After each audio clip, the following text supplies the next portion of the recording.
Hello, नमस्कार दोस्तों। मैं आप सभी का यूट्यूब चैनल पे स्वागत करता हूँ। दोस्तों, आज हम लोग जिस शेयर के बारे में जानकारी लेना चाह रहे हैं, उस शेयर का सबसे पहले हम लोग बैलेंस शीट देखेंगे और बैलेंस शीट में भी हम लोग सबसे पहले इक्विटी कैपिटल देखेंगे, उसके बाद रिजर्व देखेंगे, उसके बाद में बोरोइंग देखेंगे। तो चलिए दोस्तों, स्क्रीन पे चलते हैं। मार्च 2021 में इसका इक्विटी कैपिटल था 3,278 करोड़ का। मार्च 2022 में 4,104 करोड़ का हो गया और मार्च 2023 में 4,104 करोड़ का इसका इक्विटी कैपिटल हो गया। वहीं मार्च 2024 में देखिएगा तो 4,553 करोड़ का इसका इक्विटी कैपिटल हो गया।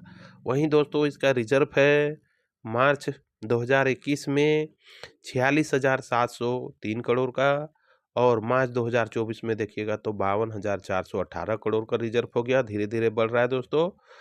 तो फिर मार्च 2023 में 56,339 करोड़ का इसका 56,329 करोड़ का इसका रिजर्व हो गया दोस्तों।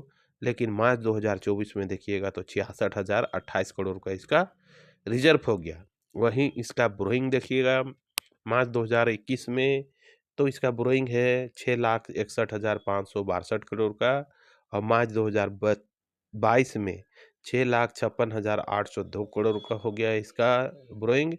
वहीं मार्च 2023 में 7,37,209 करोड़ का इसका बोरोइंग हो गया और मार्च 2024 में देखिएगा तो 8,21,572 करोड़ का इसका बोरोइंग हो गया। तो दोस्तों, बोरोइंग देख के डरने घबराने का कोई ज़रूरत नहीं है, क्योंकि यह ऐसा ही कंपनी है जिस पे यह काम करता है, जिसमें लेन देन का पैसा का ही लेन देन करना पड़ता है। तो इसलिए इसका बोरोइंग ज़्यादा है, इसलिए डरने घबराने की बात नहीं है। आगे के विषय में हम लोग बात करेंगे इसके विषय में, लेकिन फिलहाल अभी देखते चलिए कि क्या है नहीं है। तो मार्च 2024 में इसका रिजर्व है 66,028 करोड़ का इसका रिजर्व है और बोरोइंग है 8,21,572 करोड़ का। अब चलिए दोस्तों, आगे का प्रोसेस हम लोग देखते हैं। आगे का प्रोसेस इसका हम लोग आगे प्रॉफिट एंड लॉस में, जिसमें हम लोग रेवेन्यू देखेंगे, चाहे सेल्स बोलिए, यही होता है। तो इसका सेल्स पहले देखेंगे, उसके बाद में नेट प्रॉफिट देखेंगे। तो मार्च 2021 में इसका रेवेन्यू है 40,854 करोड़ का और मार्च 2022 में 38,281 करोड़ का और मार्च 2023 में 47,932 करोड़ का इसका रेवेन्यू हो गया और मार्च 2024 में देखिएगा तो 61,073 करोड़ का इसका रेवेन्यू है। वहीं इसका नेट प्रॉफिट देखिएगा तो मार्च 2021 में इसका नेट प्रॉफिट है 2,081 करोड़ का इसका नेट प्रॉफिट है और मार्च 2022 में 3,487 करोड़ का इसका नेट प्रॉफिट है और मार्च 2023 में 3,839 करोड़ का इसका नेट प्रॉफिट है और मार्च 2024 में 6,567 करोड़ का इसका नेट प्रॉफिट है और करंट देखिएगा तो 6,894 करोड़ का इसका नेट प्रॉफिट है। तो यहाँ पर ही दोस्तों इसका नेट प्रॉफिट कंटिन्यू बढ़ते जा रहा है, इसलिए डरने घबराने का बात नहीं है। अब चलिए हम लोग आगे का प्रोसेस देखते हैं, इसमें कौन कौन से इन्वेस्टर इन्वेस्ट किए हुए हैं। तो चलिए हम लोग यहाँ आगे शेयर होल्डिंग पैटर्न में, जिसमें है प्रमोटर्स है, एफआईएस है, डीआईएस है और पब्लिक है। तो दिसंबर 2023 में प्रमोटर्स का होल्डिंग है 73.38% का और मार्च 2024 में भी 73.38% का होल्डिंग है प्रमोटर्स का और जून 2024 में भी 73.38% प्रमोटर का होल्डिंग है और सितंबर 2024 में भी 73.38% का होल्डिंग है। वहीं एफआईएस का होल्डिंग देखिएगा तो दिसंबर 2023 में 4.31% का होल्डिंग एफआईएस का है और मार्च 2024 में 4.52% का होल्डिंग है एफआईएस का। वहीं जून 2024 में 3.61% का होल्डिंग है एफआईएस का और सितंबर 2024 में देखिएगा तो 3.21% का होल्डिंग है एफआईएस का। तो एफआईएस भी अपना अच्छा खासा होल्डिंग किए हुए है दोस्तों। और यहाँ पर ही डीआईएस का होल्डिंग देखिए कैसा गजब का है।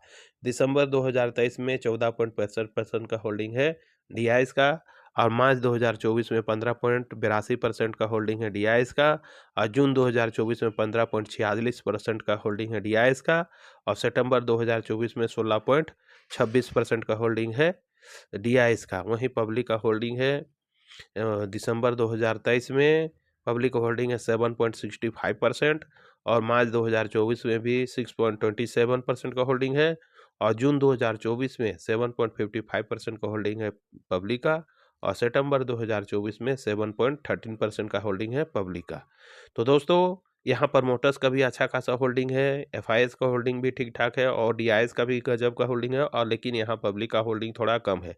तो यहाँ दोस्तों हम लोग एक प्लस पॉइंट है कि यहाँ पर पब्लिक नहीं है, प्रमोटर्स है, एफआईएस है, डीआईएस है, और तीनों का अच्छा खासा होल्डिंग है। तो चलिए दोस्तों, आगे का प्रोसेस हम लोग देखते हैं, आगे का प्रोसेस क्या है, नहीं है, क्या नाम है, नहीं वगैरह सब जानते हैं, और क्या काम करता है वगैरह सब जानते हैं। तो दोस्तों हम लोग यहाँ पर स्क्रीन पे आ गए हैं, जिसका अभी हम लोग देखें equity capital, reserve, borrowing, sales, net profit और शेयर होल्डिंग पैटर्न देखें। उस शेयर का नाम है दोस्तों बैंक ऑफ इंडिया लिमिटेड। फिर से एक बार बोल रहा हूँ, ध्यान से सुन लीजिए दोस्तों, उस शेयर का नाम है बैंक ऑफ इंडिया लिमिटेड, जिसका करंट मार्केट प्राइस है 100 रुपया और 25 पैसा। तो दोस्तों यह बैंक का काम तो आप लोग जानते ही हैं, लोगों को लोन देना और लेना और उनसे इंटरेस्ट लेके पब्लिक को बीच में लोन बांटना। तो इसीलिए ये लोग का पैसा सारा इधर उधर बटाया हुआ रहता है, छिटा हुआ रहता है, जिसको तिसको दिया हुआ रहता है। उस लिहाज से इसीलिए इसका हम लोग देखे थे तो बोरोइंग बहुत ज़्यादा था, लेकिन रिजर्व इसका कम था और बोरोइंग ज़्यादा था। इसीलिए बोले कि आगे का प्रोसेस हम लोग देखेंगे दोस्तों, इसलिए आपको डरने घबराने का ज़रूरत नहीं है। और ये जो बैंक है सरकारी बैंक है दोस्तों, इसके सरकार के अंडरटेकिंग है, इसलिए इस पर डरने घबराने की ज़रूरत नहीं है दोस्तों। और अभी इसका करंट मार्केट प्राइस भी बहुत ज़्यादा भागा नहीं है। ये देखिए बीच में आप लोगों को दिख रहा होगा, एक दिन का चार्ट पहले ये ऊपर था, फिर नीचे आया, फिर ऊपर गया, फिर नीचे आया, वोलेटाइल होते होते फिर ऊपर गया, और एक समय यह बहुत ऊपर चला गया और फिर एक ही रेंज पे ट्रेड कर रहा है। आप परसेंटेज में देखिएगा तो 3.69% का पॉजिटिव रिटर्न है। ये जो है दोस्तों 28 अक्टूबर 2:39 का समय दिखा रहा है, और ये लाइव मार्केट है दोस्तों, करंट में है। तो ये देखिए 5 दिन का चार्ट इस प्रकार से था, पहले ये ऊपर था, फिर नीचे आया, फिर थोड़ा फिर ऊपर गया, फिर नीचे आया, फिर ऊपर बढ़ने की कोशिश, फिर नीचे, ऊपर नीचे वोलेटाइल होते हुए गया, और एक समय ये बहुत नीचे चला गया और फिर एक ही रेंज पे ट्रेड करने लगा। और फिलहाल यह एकदम धीरे धीरे वोलेटाइल होते होते ऊपर चढ़ने की कोशिश कर रहा है। आप परसेंटेज में देखिएगा तो -2.19% का नेगेटिव रिटर्न है। वहीं एक महीना का चार्ट देखिएगा तो इस प्रकार से था दोस्तों, पहले ये ऊपर था, धीरे धीरे वोलेटाइल होते हुए यह नीचे, बहुत नीचे चला गया डाउन ट्रेंड पकड़ के, और बहुत लास्ट में जाके थोड़ा सा बढ़ने का कोशिश किया था। आप परसेंटेज में देखिएगा तो -9.47% का नेगेटिव रिटर्न है। वहीं अगर 6 महीना का चार्ट देखिएगा तो इस प्रकार से था दोस्तों, पहले ये ऊपर था, फिर नीचे आया, फिर थोड़ा बढ़ने का कोशिश किया, लेकिन नीचे आ गया और फिर एक ही रेंज पे ट्रेड करने लगा, और थोड़ा सा हल्का सा डाउन ट्रेंड में ही ट्रेंड करते हुए चला गया आगे। आप परसेंटेज में देखिएगा तो -35.62% का नेगेटिव रिटर्न है। कहने का मतलब है दोस्तों कि ये 6 महीना में आपको 35% डिस्काउंट में मिल रहा है, 35.5% डिस्काउंट में मिल रहा है। आप लोग चाहे तो इस शेयर को नज़र बना के रख सकते हैं, चाहे थोड़ी थोड़ी मात्रा में बाय करके होल्ड कर सकते हैं। चलिए दोस्तों आगे का प्रोसेस देखते हैं हम लोग।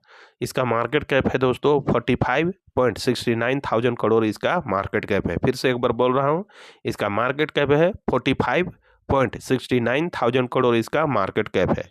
हाई देखिएगा तो 101 रुपया 5 पैसा इसका हाई है, और लो देखिएगा तो 96 रुपया 60 पैसा इसका लो है।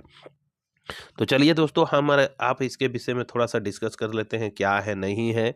ये जो कंपनी है दोस्तों, ये जो शेयर है बैंक ऑफ इंडिया लिमिटेड, जिसका करंट मार्केट प्राइस है 130 पैसा, 28 अक्टूबर 2:51 का समय दिखा रहा है दोस्तों।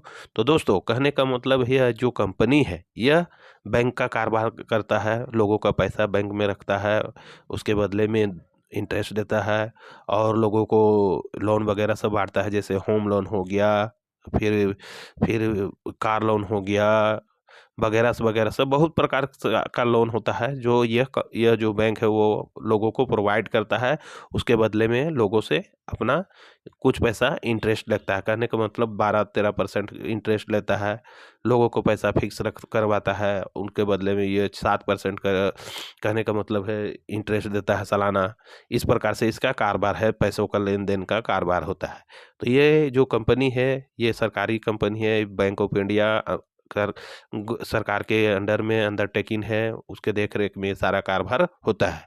तो दोस्तों इस शेयर पे आप डरने घबराने की कोई ज़रूरत नहीं है। इस शेयर को जब भी आपको गिरावट में मिले तो थोड़ी थोड़ी मात्रा में आप बाय करके होल्ड कर सकते हैं। लेकिन दोस्तों मैं कहना चाहूँगा होल्ड करने से पहले, बाय करने से पहले, कि आप अपने से भी इस पे रिसर्च कर ले, ठोक बजा के देख ले, सारा कुछ कर ले। जब आपको कॉन्फिडेंस हो जाए, इत्मीनान हो जाए कि ये शेयर बढ़िया है, तभी जाके आप बाय कीजिए। अन्यथा किसी भी यूट्यूबर के कहने से कोई भी शेयर 1 रुपया का भी कदापि बाय ना करें। दोस्तों ये शेयर मार्केट है, कभी भी ऊपर चला जाता है और कभी भी नीचे चला जाता है। इसलिए मैं आपसे कहना चाहूँगा कि आप जब तक अपने से रिसर्च ना करें, कोई भी शेयर पे 1 रुपया भी इन्वेस्ट ना करें। दोस्तों जैसा अच्छा लगे वैसा कीजिएगा, पैसा आपका है, अंतिम डिसीजन भी आप ही का होगा। आप लोग चाहे तो इस शेयर को बाय कर सकते हैं, चाहे तो छोड़ भी सकते हैं। जैसा अच्छा लगे दोस्तों वैसा कीजिएगा। मैंने सारा कुछ रख दिया हूँ इस वीडियो में, आपको जैसा अच्छा लगे वैसा कीजिएगा। तो ठीक है दोस्तों, इतना ही कहकर मैं इस वीडियो का अंत करता हूँ। जाने से पहले सभी दोस्तों से कहना चाहूँगा कि अगर ये वीडियो आपको नॉलेजेबल लगा या फिर शिक्षा के उद्देश्य से बढ़िया लगा, तो इस वीडियो को लाइक, शेयर एंड सब्सक्राइब कर दीजिएगा। इतना ही कहकर मैं इस वीडियो का अंत करता हूँ। धन्यवाद दोस्तों, जय हिंद।